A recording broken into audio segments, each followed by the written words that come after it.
tell us stories that you wouldn't Only tell us? I am stoned. None of these people are stoned. Well, tell us things that you wouldn't normally tell us because you are stoned. No, let's ask people, get people to ask some questions. And ask. We have a whole bunch of people who've done a whole bunch of things and stuff, so you can ask the geekiest questions. After Gideon was destroyed at the end, why does Neil take the one coin that he picks up and put it in his mouth? That, my friend, is a good 2:30 question. I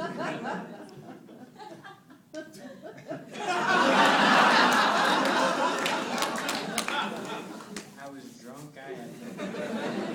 I think I told, wasn't it that we thought that young Neil might think it was a chocolate coin? Like one of those Christmas ornaments. The ones that we threw about on set, because we would have these, quite a lot we threw, like, real money. Like the shot at the end when Gideon explodes and you see the pyramid, it's like $30,000 worth of loonies and toonies being thrown in the air, and Mark Webber stole some of them. $20.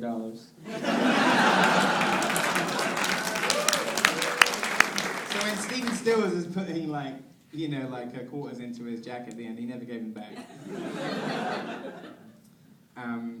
Yeah. I have a question for Mr. Pope. Yes, good choice. I noticed that you shot anamorphic and also standard prime, so I was curious about that decision and just how it seemed like you used the anamorphics during the fight scenes, stuff like that. So I was just curious why. Maybe you can talk about that. That was Edgar and I came up with that idea. We wanted to present the fights as sort of a more magical reality than just reality. Lens flares. Lens flares, all that stuff. Lens flares existed before Star Trek. Maybe you've seen a movie called Die Hard or Easy Rider. That was good Cabaret. observation, though. That's exactly what it is. Yep.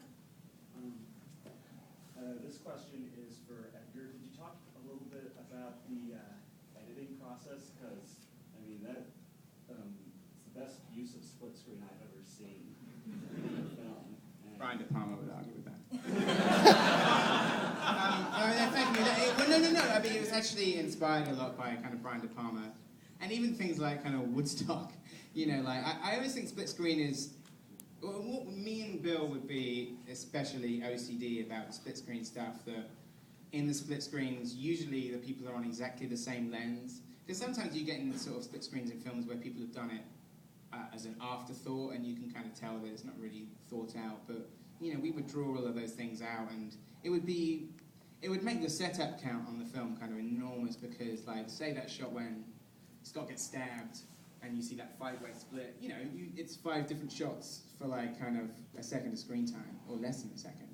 So, but those things, I mean, you know, I really like doing them, and especially in the music pieces, like the Fight with the Twins, they're really fun to do, and, you know, animate the kind of the split screens and stuff. So, but, you know, it would be, the entire thing was all like boarded out like crazy, because basically, you know, we had so much to kind of cram in, and like, you can't really like do a film like this winging it, so it was kind of really plotted out and very composed, and all of those split screens were all drawn out like that. A couple of them came later, like the one, maybe the only one that came up in the editing just to really hammer home a point is in the twin scene when you see like a Jekyll and Hyde or like a Hulk kind of split between Scott Pilgrim and the Yeti, and you see his green eyes and Michael's green eyes. That one came up later, and we had the shot of Michael and obviously the Yeti didn't exist. So, the Yeti was then made to exist in that expression.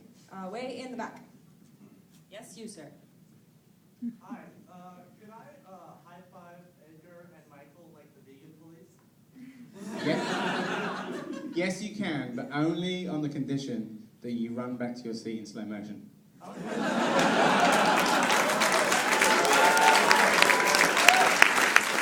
Normal speed. This is normal speed. No, you're normal speed. You're good. Keep coming.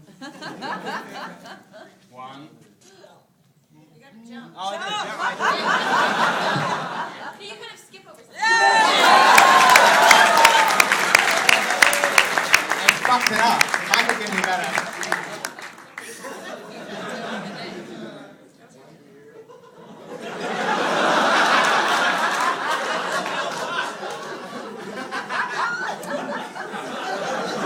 Okay, ready? Watch the elbow. 3, 2, 1, go!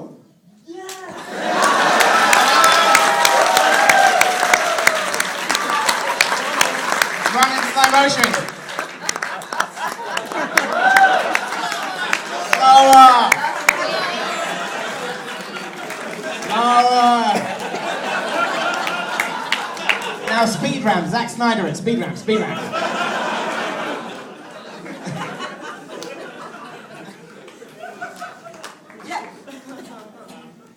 For Ian Mark, what was it like doing the vocals on the songs you guys sang?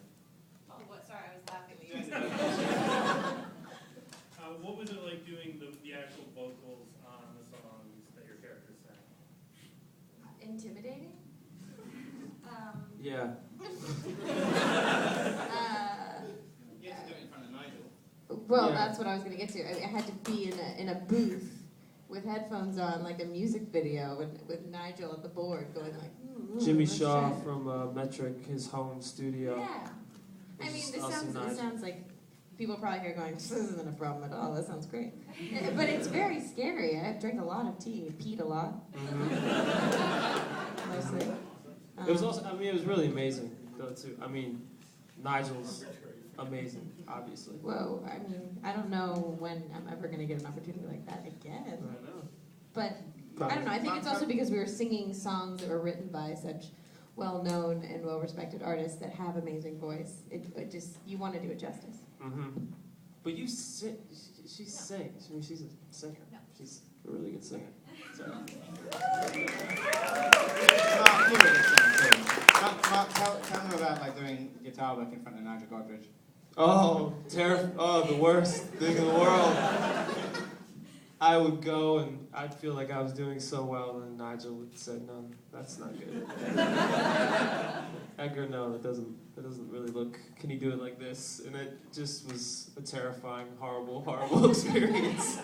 And when he left, I felt really happy that he was gone because Edgar was a lot more encouraging and supportive in that process. Nigel's like he's great, but he like sort of he tells it like he sees it. He doesn't. Yeah, no, he doesn't sugarcoat at all. Yeah, he's the Simon Cowell of this film. He like definitely.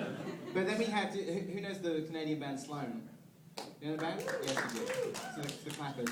Well, Chris Murphy from that band was like the musical coach on set, and he was amazing. He's amazing, and you'll see a lot of him on the making of extras. But he was amazing to have around. He was the one we had like about a month. I think it was about a month, right? Of like every morning waking up and going to this studio and working with him, and we were able to play the songs live. We got really excited. I mean, they had multiple songs, but Clash of Demon had only had one, so it was like after a couple of weeks, we're like, let's play a show. We'll play one song over and over. Like, it was a lot of work, but for one. Green Lantern. Yeah. He could be the Green Lantern. When are we going to see the rest of the tracks that Beck wrote for Sex for Bone?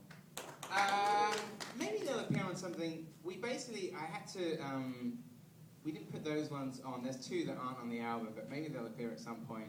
I basically had to kind of Nick Hornby it with the album, and it just, with 7 Sex with Bomb songs on, it kind of felt a bit too much. So those ones I thought were a little, and also Bree's version of Black Sheep as well. So there's a couple of like elusive tracks. So maybe at some point they might come out, we'll see. Man,